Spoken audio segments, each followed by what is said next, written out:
Good morning. I'm here on behalf of Bhagirathi Neotia Women's and Child Care Center, Newtown. Today we'll be talking about a dreaded disease, a disease which is now said to be preventable. We'll be talking about cervical cancer. Why cervical cancer? Because this is the second most commonest cancer amongst all women in our country. And it's the most common cancer in the age group of 15 to 45.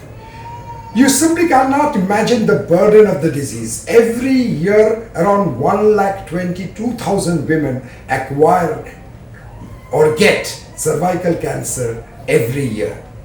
And out of this, around 64,477 women lose their lives due to cervical cancers. If you can imagine, if you go through a bit of mathematics, we lose a woman every 8 minutes in our country due to cervical cancer. And sadly, this is a preventable condition. Why preventable? Because we know that the necessary condition or a necessary infection which needs to be present for developing cervical cancer is a viral infection by the virus called human papillomavirus. There are various types of virus. Out of this, there are 4 common highly oncogenic types, that is type 16, type 18, type 31 and 33.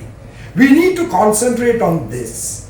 If we can cut out the infectivity, if we can diagnose the infected persons at an early age, then we can decrease the burden of the disease in our country.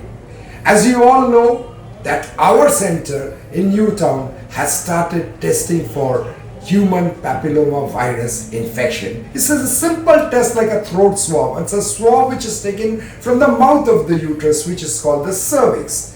From there you come to know whether you are already infected by human papillomavirus.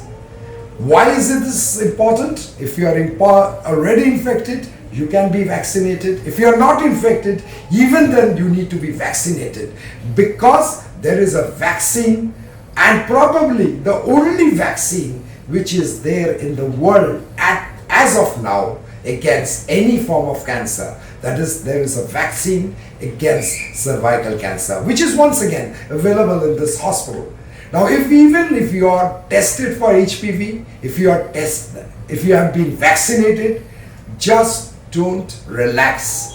You need to be screened by a Pap Smear at least at 3 to 5 years intervals to see that if there are any changes, any pathological changes in your cervix. So this is a condition which is preventable, which can be prevented by vaccination, which can be prevented by early detection of infection by HPV virus using a simple swab, that is a swab test for a human papillomavirus, and screening throughout life. Thank you.